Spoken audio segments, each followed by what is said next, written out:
10% અનામત સ્થાનિક સ્વરાજની ચૂંટણીની અંદર ઈડબ્લ્યુએસના ઉમેદવારોને આપવામાં આવે એવી સર્વાનુમતે માંગણી રાજ્ય સરકાર પાસે અને કમિશન પાસે કરવાનો નિર્ણય કરવામાં આવ્યો.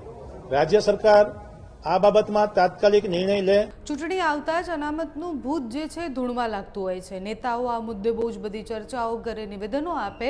સ્થાનિક સ્વરાજની ચૂંટણી નજીક આવી રહી છે અને ફરી એકવાર માત્ર એક સમાજ કે પછી એક પક્ષના નેતાઓ ભેગા નથી થતા. અલગ અલગ આગેવાનો ભેગા થાય છે, સમાજના આગેવાનો ભેગા થાય છે. કેટલા સમાજ છે તો બ્રહ્મ સમાજના આગેવાનો સાથે જ પાટીદાર અને ક્ષત્રિય આગેવાનો ભેગા થયા છે. આજે ગાંધીનગરમાં એક બેઠક કરી. 2-3 કલાકની એ બેઠક પછી ઈડબ્લ્યુએસ 10% અનામત જે છે રાજનીતિમાં અને ચૂંટણીમાં લાગુ કરવામાં આવે, આ બધી જ વાત કરવામાં આવી. આખી બેઠકમાં ચૂંટણીમાં ઈડબ્લ્યુએસ 10% અનામત કેમ જરૂરી છે, એનાથી શું થશે, શું નહીં થાય, આ બધા જ વિષયો પર વિચાર કરવામાં આવી. પાટીદાર આગેવાનો ત્યાં ભેગા થયા હતા, એટલે દિનેશ બાંભણિયાથી લઈને બીજા આગેવાનો ત્યાં હતા. સાથે જ બ્રહ્મ સમાજના આગેવાનો હતા, એટલે હેમાંગ રાવલ પણ ત્યાં હતા. ક્ષત્રિય આગેવાનો જે તે સમયે જ્યારે વિરોધ થતા હશે ત્યારે તમે જોયા હશે, એ સંકલન સમિતિના જેટલા પણ આગેવાન હતા એ બધા બેઠકમાં હતા. બેઠક પછી શું નિર્ણય લેવાયો છે, આ સરકારને કઈ રીતના રજૂ કરવાના છે આખી વાત, એ તમે સાંભળો. આજરોજ બિન અનામત વર્ગના સામાજિક આગેવાનો અને રાજકીય આગેવાનોની ગાંધીનગર સર્કિટ હાઉસ ખાતે ચિંતન શિબિરના આયોજન થયું. આ ચિંતન શિબિરના આયોજનમાં 2 મુખ્ય મુદ્દા આપની સમક્ષ રજૂ કરીએ છીએ કે જે અમે સરકારશ્રીને ઠરાવિત કર્યા છે. પ્રથમ મુદ્દો એ છે કે રાજ્ય સરકારે અને કેન્દ્ર સરકારે 10% અનામતની જે જોગવાઈ કરી એનો આભાર વ્યક્ત કર્યો. સાથે સાથે આજે 10% અનામત સ્થાનિક સ્વરાજની ચૂંટણીની અંદર ઈડબ્લ્યુએસના ઉમેદવારોને આપવામાં આવે એવી સર્વાનુમતે માંગણી રાજ્ય સરકાર પાસે અને કમિશન પાસે કરવાનો નિર્ણય કરવામાં આવ્યો. રાજ્ય સરકાર આ બાબતમાં તાત્કાલિક નિર્ણય લે અને ઈડબ્લ્યુએસમાં આવતા ઉમેદવારો માટે ગ્રામ પંચાયત, જિલ્લા પંચાયતથી માંડીને જે કંઈ સ્થાનિક સ્વરાજની ચૂંટણીઓ છે એમાં અનામતની વ્યવસ્થા કરે. જે કંઈ સર્વે કે કામગીરી પૂર્ણ થઈ ગઈ છે એમાં સાથે સાથે અમને તાત્કાલિક ધોરણે અનામતની જોગવાઈ કરી અને અમને સામાજિક રીતે ન્યાય આપવાની પ્રક્રિયાને આગળ વધારે. મુદ્દા નંબર 2 એ છે કે રાજ્ય સરકારે ઝવેરી કમિશનની ભલામણના આધારે રાજ્યમાં જે રોસ્ટર ડિક્લેર કર્યું છે એ રોસ્ટરમાં સુપ્રીમ કોર્ટના આદેશ મુજબ સાથે સાથે સામાજિક વ્યવસ્થા અને જે મતની ગણતરીઓ કરવામાં આવી છે તેને લઈને ખૂબ જ મોટો અન્યાય અને ભેદભાવ અને આડેધડ રીતે સીટો ફાળવવામાં આવી છે. અનામતની અંદર જે રોસ્ટર ક્રમાંક નક્કી કરવાનું આવ્યું છે તે સુપ્રીમ કોર્ટની ગાઈડલાઈનની વિરુદ્ધમાં છે અને સાથે સાથે આ અનામતની પદ્ધતિ કયા બેઝ ઉપર કઈ રીતે કઈ ગણતરીના આધારે કરવામાં આવી છે એની કોઈ પણ માહિતી રાજ્ય સરકાર તરફથી ડિક્લેર કરવામાં આવી નથી. ઝવેરી કમિશનના રિપોર્ટના આધારે જે રાજ્ય સરકારે અનામત દાખલ કરી છે તેમાં ખૂબ જ મોટા પાયે ગેરરીતિઓ અને ખામીઓ જોવા મળી છે. તેની પણ વિસ્તૃત ચર્ચાઓ સામાજિક લેવલે થઈ છે અને આજે પણ થઈ છે. રાજ્ય સરકાર આ બાબતે તાત્કાલિક જે ખામીઓ દૂર કરવાની છે એ કરી અને પછી જ રાજ્ય સરકાર ચૂંટણી જાહેર કરે અને સાથે સાથે 10% અનામતની ચૂંટણીઓ અનામત લાગુ કરે એવી સર્વાનુમતે રાજ્ય સરકાર પાસે આજે સહીઓ સાથે ડ્રાફ્ટિંગ સાથે અમે રજૂઆત લેખિતમાં આપી રહ્યા છીએ. આ લડાઈમાં જો સરકાર અમારી વાત નહીં માને તો આગામી દિવસોની અંદર અમે 182 ગુજરાત રાજ્યના ધારાસભ્યશ્રીઓ, સંસદ સભ્યશ્રીઓ અને રાજ્યસભાના સંસદશ્રીઓનું અમે સમર્થન માંગવાના છીએ અને જે લોકો અમને સમર્થન નહીં આપે એનું નામ પણ અમે જાહેર કરીશું.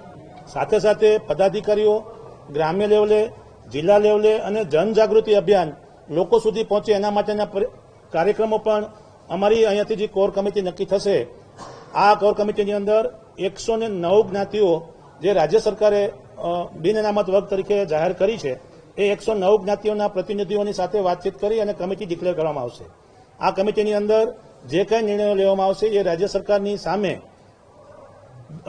થોડાક દિવસોની અંદર ફરીથી એકવાર રજૂઆત કરીને અમે આ બાબતમાં આગળ વધીશું કે જિલ્લા લેવલે, તાલુકા લેવલે અને ગ્રામ લેવલે જિલ્લા પંચાયત અને તાલુકા પંચાયતની ચૂંટણીમાં અનામત દાખલ કરવામાં આવે ઈડબ્લ્યુએસની કેટેગરી માટે અને ઝવેરી કમિશનના રિપોર્ટના આધારે જે કંઈ ખામીઓ થઈ છે, જે કંઈ અનામત દાખલ કરવામાં ભૂલો થઈ છે એ ત્વરિત દૂર કરવામાં આવે. આ બાબતના વાંધાઓ રજૂઆતો અમે રાજ્ય સરકારને અને જે તે કમિશનને સમયાંતરે આપેલા છે. જો અમારી કોઈ રજૂઆતો સાંભળવામાં નહીં આવે તો મેં કીધું એમ ફરીથી કે સંપૂર્ણ બિનઅનામત વર્ગ રાજ્ય સરકારને એનો રાજકીય રીતે પરચો બતાવવા માટે તૈયાર છીએ. કોંગ્રેસે એક માંગણી કરેલી કે જે સોઇલ કમિશનનો રિપોર્ટ છે જાહેર કરવામાં આવે જેથી અમે સમજી શકીએ કે આનો અભ્યાસ કઈ રીતે બેઠકો ફાળવવામાં આવી છે. બિનઅનામત વર્ગની માંગણી એવી છે કે આ જે સોઇલ કમિશનનો રિપોર્ટ છે જાહેર થાય તો સમજી શકાય કે કઈ રીતે આ બેઠકો ફાળવાય છે અથવા નિર્ણય થયો છે. જે બિલકુલ અમારી સ્પષ્ટ માંગણી છે કે ઝવેરી કમિશનનો રિપોર્ટમાં જે કંઈ ખામીઓ અને ગેરરીતિઓ સામે આવી છે એટલે ઝવેરી કમિશનનો રિપોર્ટ વાંચવો ખૂબ જ જરૂરી છે. અને ઝવેરી કમિશનના રિપોર્ટના આધારે કોઈ પણ વ્યક્તિ વ્યક્તિગત રીતે કોઈ પણ કેટેગરીમાંથી આવતો ઉમેદવાર હોય, ચાહે એસટી હોય, એસસી હોય, ઓબીસી હોય કે ઈડબ્લ્યુએસ ઉમેદવાર હોય, એ પોતે પોતાનો વાંધો રજૂ કરી શકે. એ ઝવેરી કમિશનનો રિપોર્ટ જોયા પછી જ ખબર પડી શકે. હું આપને વાત કરીશ કે શેડ્યુલ ટ્રાઇબલના એરિયામાંથી પણ આ મોટો રીતે ગેરરીતિઓ સામે આવી છે કે જ્યાં સીટો ડિક્લેર કરવામાં આવી છે. એટલે જે ઝવેરી કમિશનનો રિપોર્ટ જોયા વગર કોઈ પણ વસ્તુનું આગળ ડિક્લેરેશન ન થાય છતાં પણ રાજ્ય સરકારે અનામત લાગુ કરી છે. અમે એ બાબતની પણ સરકાર પાસે માંગણી કરીશું કે જેણે આ રોસ્ટર પદ્ધતિઓ દાખલ કરી છે અને ચૂંટણીના વોર્ડની આકારણી કરી છે એની સામે પણ અમને શંકા જાય છે કે એ લોકોએ પણ કોઈ પણ જાતના અભ્યાસ વગર આ પદ્ધતિઓ જાહેર કરી દીધી છે. સુપ્રીમ કોર્ટે તો કહ્યું કે એમાં તો યુનિટ બેઝ રિઝર્વેશનની વાત હતી, અમને ફ્લેટ રિઝર્વેશન આપ્યું છે, એની સામે કેમ બોલતા નથી? કોંગ્રેસે પણ એ વખતે મુદ્દો બનાવ્યો પણ પછી 4 દિવસમાં બંધ થઈ ગયા કોંગ્રેસવાળા પણ એમાં. આ રાજકીય મુદ્દાના બદલે સામાજિક મુદ્દાની વાત કરીએ તો અમે સ્પષ્ટ કહી રહ્યા છીએ કે સુપ્રીમ કોર્ટની ગાઈડલાઈનનું ખૂબ જ મોટા પાયે આમાં અનાદર થયો છે. આડેધડ રિઝર્વેશન અપાયું છે. રોસ્ટર કરતાં પણ મહત્વની બાબત એ છે કે રિઝર્વેશન ઇમ્પેરિકલ ડેટા મુજબ આપવાનું હતું, નહીં કે ફ્લેટ રિઝર્વેશન. અને ફ્લેટ રિઝર્વેશન આપવા સાથે સાથે એને આઈડેન્ટિફાય કરવું જોઈએ કે કયા વોર્ડની અંદર, કયા બ્લોકની અંદર કોની કેટલી વસ્તી છે. રિઝર્વેશનનો જે રોસ્ટરનો જે ક્રમાંક નક્કી કરવાનો છે એ ક્રમાંક નક્કી કરવા માટેના પણ ક્રાઇટેરિયા આમાં ઉલ્લંઘન કરવામાં આવ્યા છે.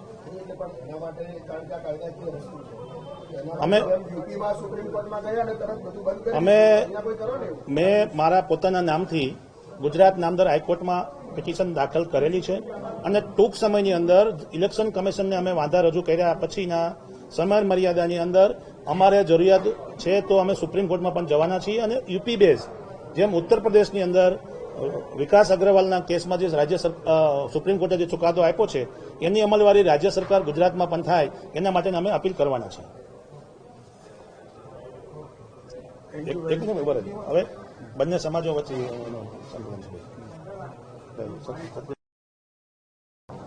નમસ્કાર. આજે ગાંધીનગર સર્કિટ હાઉસ ખાતે બિનઅનામત વર્ગના પ્રતિનિધિઓની ચિંતન શિબિરમાં ઘણા બધા પાસાઓની ચર્ચા થઈ અને બધા જ જે પ્રતિનિધિઓ હાજર હતા એમને એવું નક્કી કર્યું કે સંયુક્ત રીતે આ ઝુંબેશમાં આપણે સ્વૈચ્છિક રીતે અને સંયુક્ત રીતે જોડાઈએ અને સંયુક્ત રીતે બિનઅનામત વર્ગ વતી આ લડત લડીએ એવું સર્વાનુમતે નક્કી થયું છે. અને ક્ષત્રિય સમાજ સહિત બધા જ સમાજો એમાં સહમત છે અને આ ઝુંબેશમાં બધા જોડાશે.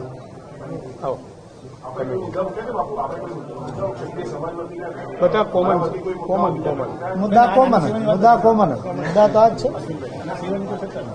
મુદ્દાઓ તો આ જ છે.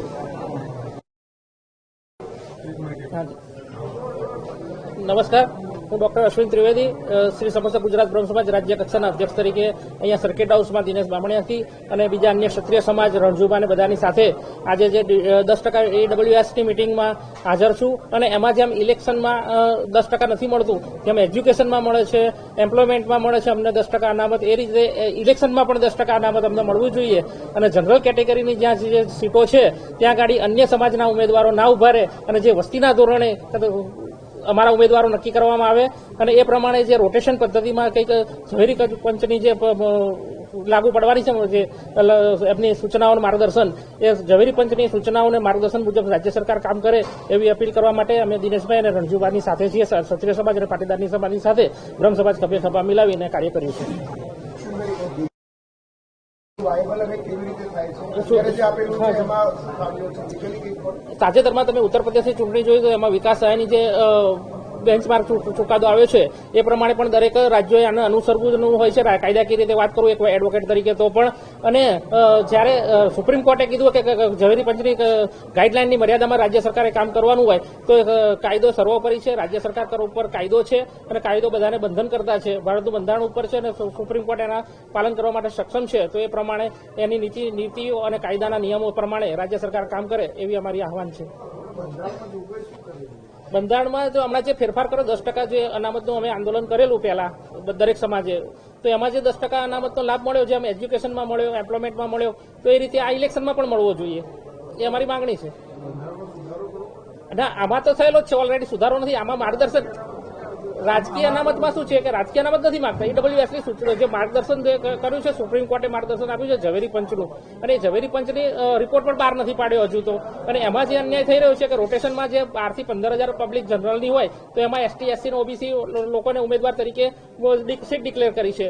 તો અમારું કહેવાનું એવું છે કે જ્યાં એમની વસ્તી વધારે હોય તો ત્યાં એમને આપો સીટો, જ્યાં અમારી વસ્તી વધારે હોય તો જનરલ કેટેગરીના સીટ વધારે ફાળવો અને એ પ્રમાણે એનો ઉમેદવાર કેન્ડિડેટ નક્કી કરવામાં આવે અને આ સમરસ ચૂંટણીઓ થાય બધી આ સામાજિક રીતે ચૂંટણી થાય રાજકીય રીતે, એવી અમારી માંગણી છે. દિનેશભાઈ